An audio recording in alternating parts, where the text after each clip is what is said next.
¿Quién necesita 10 años para volver a casa?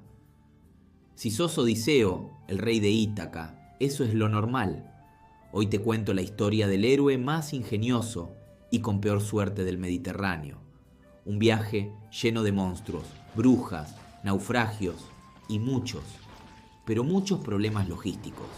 Esta es la Odisea, contada en pocos minutos y con un toque de sarcasmo griego. Todo arranca cuando termina la guerra de Troya. Después de 10 años de pelear y meter un caballo gigante dentro de una ciudad, Odiseo y sus hombres dicen: bueno, a casa. Spoiler, no va a ser tan fácil. En Ítaca, mientras tanto, su esposa Penélope lo espera. Pero no lo espera tipo, ya llega, ya llega. No, la pobre lleva años resistiendo una horda de pretendientes que básicamente se instalaron en su casa. Se comieron toda la comida, saquearon la bodega de vino y la presionan para que se case con alguno, porque según ellos, Odiseo ya es fiambre. Pero Penélope no se rinde. Les dice que va a elegir esposo cuando termine de tejer un sudario para su suegro. Lo que no cuenta es que de día teje y de noche lo desteje. Alta estratega. No por nada es la esposa de Odiseo. Volviendo al viaje épico, la primera parada de Odiseo es la tierra de los lotófagos. Allí, algunos de sus hombres prueban una flor narcótica que les borra la memoria y los deja en modo paz y amor. Me quedo a vivir. Odiseo literal los arrastra al barco mientras ellos chillan felices como si fueran hippies en un festival. Primer aprendizaje: nada que venga en flor es gratis. Después, la isla del cíclope Polifemo. Se meten en su cueva, como si fuera lo más natural del mundo, pero no contaban con que el anfitrión era un gigante con hambre. Polifemo, al verlos, los empieza a devorar, uno por uno, como si fueran bocadillos de fiesta. Pero Odiseo, siempre el estratega, tiene un plan. Lo emborracha con vino y una dosis de «vamos a hacer que este tipo hable», y le dice: «Me llamo Nadie». Polifemo, ya borracho, le responde con total sinceridad: «Nadie no va a escapar, nadie me va a derrotar». Perfecto, justo lo que Odiseo quería, porque cuando llega el momento de atacar, Odiseo le clava un palo ardiente en el ojo. Polifemo grita de dolor, y como el nombre de Nadie ya está en juego, cuando los otros cíclopes vienen a socorrerlo, él les grita que nadie lo está atacando.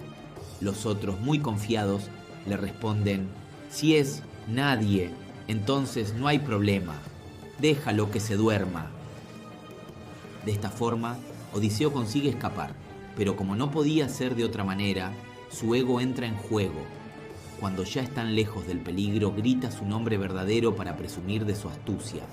Y ahí, Polifemo, al darse cuenta de que nadie es, en realidad, Odiseo, decide invocar a su papá, Poseidón, quien a su vez le jura que su viaje de regreso a casa será un infierno flotante. En la isla de Eolo, el dios del viento, le dan una bolsa mágica con todos los vientos encerrados, menos el que necesita.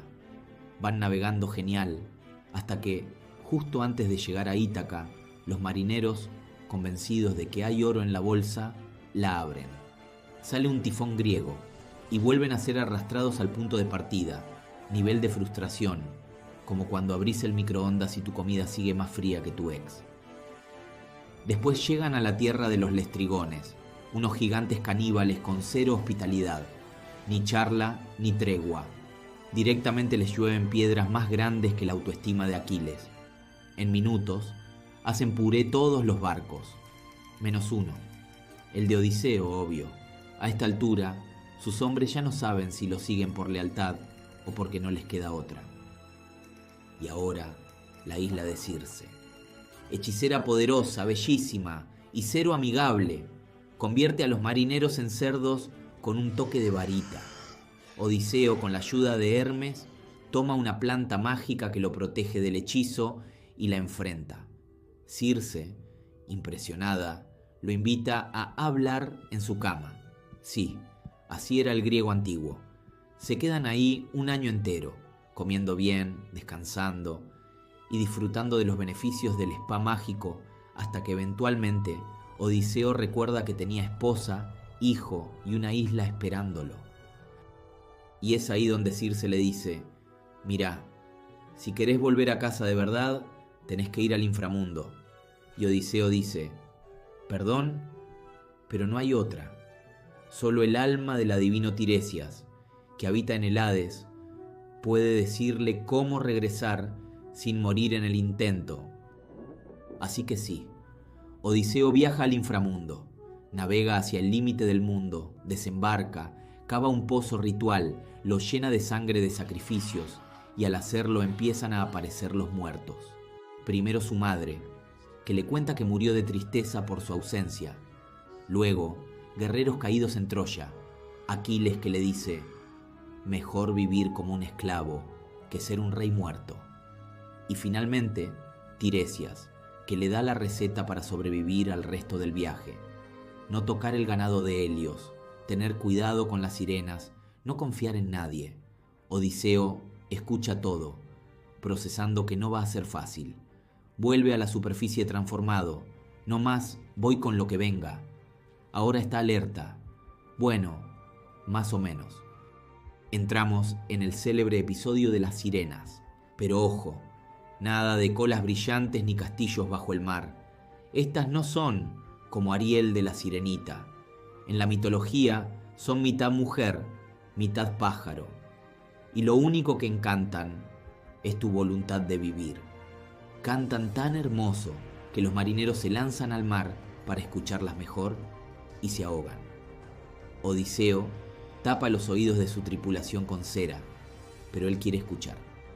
Así que se hace atar al mástil, escucha, lucha por liberarse. Casi se rompe las muñecas, pero sobrevive. Experiencia auditiva intensa, pero sin riesgo de suscripción eterna. Siguen navegando y llega la prueba de fuego, Escila y Caribdis. Un monstruo marino con 6 cabezas que devora hombres como snacks y un remolino gigante que traga barcos enteros. Eligen pasar por Escila, pierden hombres, pero evitan el naufragio total.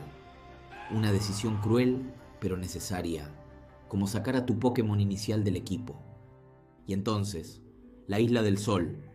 Les dicen 1000 veces: no toquen las vacas de Helios, son sagradas. Pero justo hay hambre, mucha. Y claro, cuando Odiseo se va a dormir, los marineros se clavan un asado mitológico. Helios se queja ante Zeus.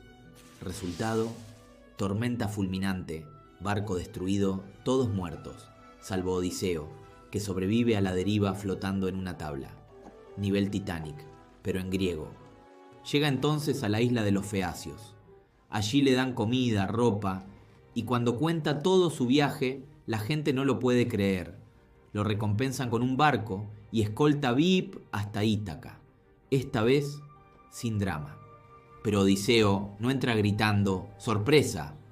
Se disfraza de mendigo y se infiltra en su propia casa para ver con sus propios ojos el circo que hay armado con los pretendientes.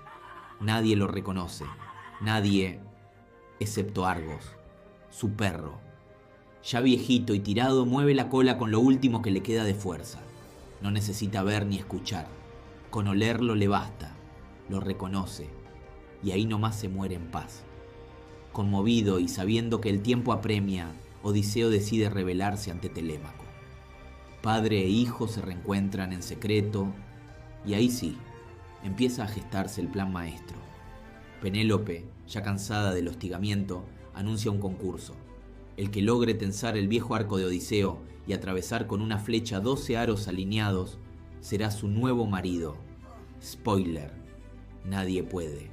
Hasta que el mendigo, ese mendigo, lo hace, como si nada. Y ahí se desata la masacre. Odiseo y Telémaco cierran las puertas, agarran las armas y eliminan a todos los pretendientes. Preciso, implacable, poético. Y aún así, Penélope duda. ¿Es realmente él? ¿O es otro impostor con buen pulso?